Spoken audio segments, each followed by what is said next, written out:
In this video, I'm going to give you 5 keys to activating an insane level of focus. I'm talking hyper focus, because being able to knock out your important work with complete focus, where you're just zeroed in, that's really the secret to making an insane amount of progress in the shortest amount of time. And so I'm going to give you my 5 keys for being able to accomplish that.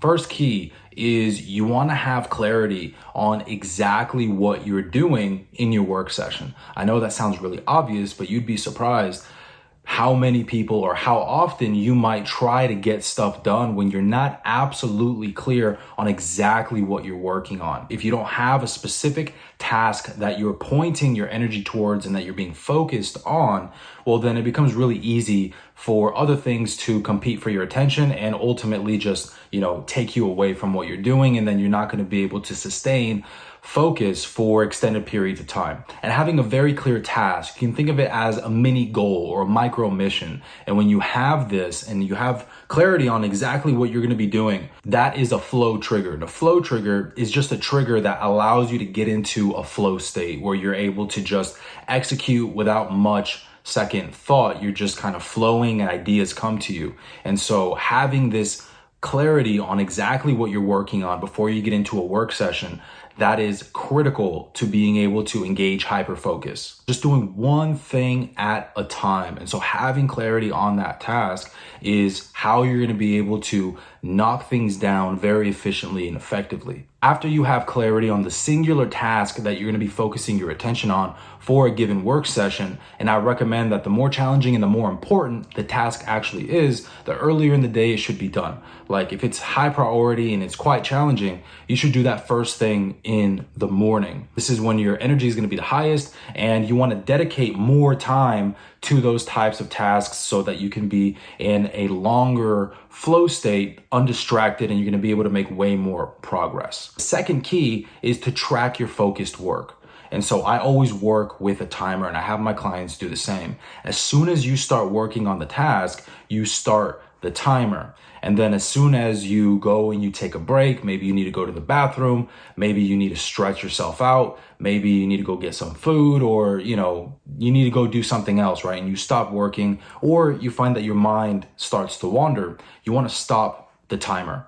And so this is going to create a different definition of work. So instead of work just being when you're in front of your computer or when you're in your office or when you're just doing stuff, now work is going to be when you are in this completely focused, undistracted state. And when you start defining your work as only these periods where you're in a hyper-focused state, that is going to allow you to start training your focus so that you can focus for longer and longer periods of time. Because as soon as you start tracking your focused work, you're going to see where your limitations are at. You're going to start to see where your mind starts to wander, where maybe you start to get a little bit distracted or you start to get a little fatigued.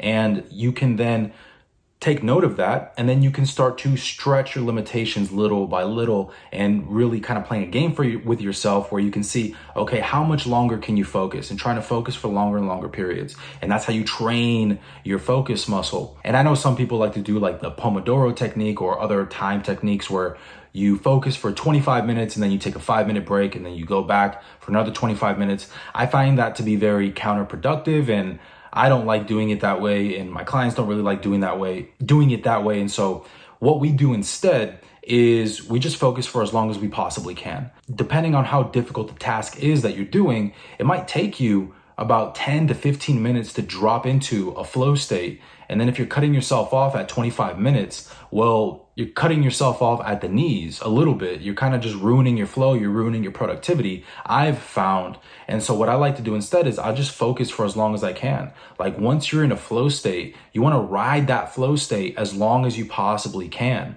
You want to just stay focused, and because that's how you're going to be able to build just insane amounts of momentum during that work period without any distractions. And so that's how I do it. That's how, I help my clients do it as well. And we find that this just works so much better. And of course, you might not be able to focus on a certain task as long as you can, right? You might have time constraints or something like that. You have other things that need to happen. But if you do it this way, you'll find that you can actually get way more stuff done a lot faster. Okay, so that was tracking your focused work. We covered having absolute clarity on a singular task, tracking your focused work. And now the third key is to take boring breaks. During my work days, I have a very black and white rule for myself. And that rule is I'm either working or I do nothing. And, I have my clients implement this rule as well. And this is literally a superpower. And so it's basically like during your workday, from when you start to when you stop, you are only allowed to do work activities, right? So you're either in one of these focused work sessions getting shit done, or you're doing absolutely nothing. And I genuinely mean that. Like, literally just sit there, do nothing between your work sessions. And so the whole point of doing nothing is you want to starve your brain of dopamine, and you want to retrain your brain to receive dopamine hits from your focused work sessions instead of, these other stimulating technologies. Because a big reason that people fall into procrastination, or they get distracted, or they're just not very effective or efficient, is because they give themselves too many options. If you always have the door open to going on and scrolling your phone and doing all sorts of things like that between your work sessions as a break, that is going to completely destroy your focus, because those activities are usually always way more fun and stimulating and entertaining than your focused work. And so then, if you're scrolling on your phone, or you're watching a video, or, you're, I don't even know, like texting other people, people do all kinds of stuff, scrolling Reddit, whatever it is. And then you try and go do some, difficult focused work on some creative task for your business. Well, that's just not going to release as much dopamine, and you're just not going to be motivated to do it. You're going to have more resistance, and then your focus is going to be very weak. So instead, what you want to do between your work sessions is you want to just do nothing. You want to give your brain the chance to actually relax. Because when you're doing these other stimulating activities, you're not actually allowing your brain to relax. Your brain is still firing and getting all this stimulation. And that also feeds into you having less motivation and drive to attack your focused work with absolute aggression. You want to focus on just no stimulation. Literally, this is going to be in another key, but put your phone somewhere else completely. And what I like to do is I have like a couch here in my office, and between work sessions, if I'm just feeling a little bit, tired between work sessions, I just feel like I need a little bit of a break, I'll just sit on the couch and I'll just stare at the wall. Like, I will stare at the wall for like 10 minutes. Sometimes it's a little less, maybe sometimes it's 15 minutes, depending on how tired I'm feeling that day. And what this allows me to do, the way that I experience it, is it allows my brain to just settle down and simmer. But at the same time, like, I'm still kind of thinking about my work, and in the background in my brain, I'm still solving problems. I'm thinking of this, thinking of that, but I allow myself to just disconnect from my work, at least physically. And then my mind kind of just in the background is still solving problems. But if you distract yourself and in between breaks, you start playing a game, you start scrolling your phone, you start doing other activities that are stimulating, then you're just breaking that chain of thought. And then getting back to work is so much more difficult. You have to just reorient yourself. You have to reconnect with everything. But if you take a boring break, then you're able to maintain that chain of thought, even if it's more unconscious. And what I found with me personally is that when I take boring breaks, not only am I able to just get back into my work with complete focus, because I'm literally bored as hell, right? Like, I'm just staring at a wall. Like, you can only do that for so long before, work actually seems appealing again, right? And it's also training my brain to receive dopamine hits from my focused work, because making progress in my business feels really good, and it feels good to get stuff done, right? And I'm making progress towards the stuff that I want. So I start to receive dopamine hits from that. It just creates more motivation to keep doing work. And dopamine is a focusing mechanism, right? We focus on the things that release a lot of dopamine. That's why, like, very exciting movie, or, your favorite people on Instagram or YouTube or whatever, right? Your favorite stimulating technology will just, it just sucks you into the moment. And you want that to be reserved for your work, right? You want that effect. So you want to train your brain to only get dopamine hits from your work. And you do that by taking boring breaks. And so some examples are staring at a wall. One of my personal favorites. You can take a walk in silence.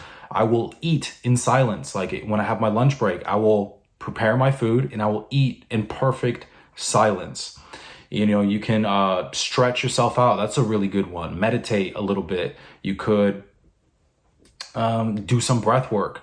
You just want to do these things that are not stimulating and they're not more exciting than working in your business. It takes a little bit to get used to. Like if you're not used to doing that, it can feel a little bit weird. But when you have this rule of, where you tell yourself, you're like, look, man, you can work or you can just do nothing. Sometimes you will do nothing. Like sometimes, like I said, I'll just sit there. But after a while, you'll be like, okay, fine, right? And then you can get back to work. And so the fourth key is to be physically relaxed during your work sessions.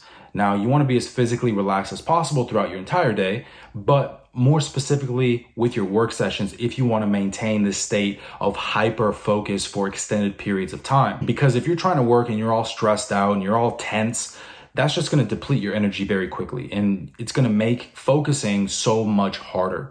So instead, what you want to do is just be physically relaxed. And something you can do as a pre-work ritual is do some deep breathing for like a minute and stretch yourself out a little bit. Because when your physical tension is low, you're going to be much more efficient with your energy and you're going to find that you can focus for way, way longer. And now the fifth key is your environment. Now you've probably heard about this before, but hopefully I'm going to give you some points here that you haven't heard of. And this is kind of like a cluster of little keys, but your environment is so critical. And so the room that you work in or wherever you work, you want it to invite you to work. You want your workspace to make it extremely easy for you to slip into focused work sessions. And so honestly, the best environment would be just your desk and a computer and that's it. But you also want your work environment to actually be enjoyable for you. Like you want it to be something that you look forward to. You look forward to going into your office every single day. And there's also the technological environment, like if you have to use your phone for whatever reason, sometimes we have to because we're online entrepreneurs and stuff like that. Just delete the social media apps off your phone. And if you need to post to social media, for like if you have to use the apps, like you got to post on your story or something like that, just download the app when you're going to do the task and then delete it right after. Because if you have the apps on there, it just makes it so much easier to go on there. But you also want to keep your desktop space very clean.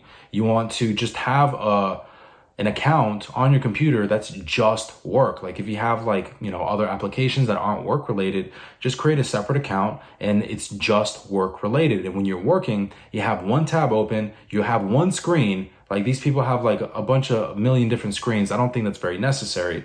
Where you have one screen, you have one tab, you're working on one task. And that's just going to create just hyper focus. And if you train yourself to work like that, that's truly how you get stuff done, by focusing on one thing at a time, clear workspace, and you're not having all this clutter around you. Another key for the environment that allows you to really combat distraction is having a notepad or a little capture system with you. And so sometimes you can have this digitally, but I like to also keep one that's physical. So I'll have a notebook right next to me while I'm working. And if I get thoughts of certain tasks that I need to do, or I get an idea, or maybe I remember, I gotta, contact this person, whatever it is, whenever I get those thoughts, I just jot it down on the notebook next to me and I just keep working. That way I'm not getting distracted or maybe losing important thoughts. Because the whole point is you want to stay on task. That's what focus is. You stay on tasks. And if a thought comes up and it has some energy behind it, you just jot it down real quick and then you're right back into your flow. Now, you don't want to start doing those other tasks, right? That's why you're writing it down. And then after your work session is complete, you can take a log of certain things that you wrote down. Maybe you can actually get them done, or you just, create a plan to get them done later. Something like that. And so these are my 5 keys for activating hyper focus. Now, I recommend starting with just one of these, one that really stood out to you, and implement that. Now, if you implement all 5, that's even better. But if you implement any one of these, I promise you, just one, you will see a dramatic increase in your level of focus, and you'll be able to get stuff done in your business with way greater effectiveness. But that's going to be it for this one. If you want to learn more about how I help online coaches and agency owners unlock consistent peak performance so they can hit their income goals in record time, check out the main video on my YouTube channel, do a full breakdown of my peak performance system. You're going to get a ton of value from it. Also get a lot of your questions answered. Either way, I hope you got a ton of value in this video. I'll see you in the next one. Peace.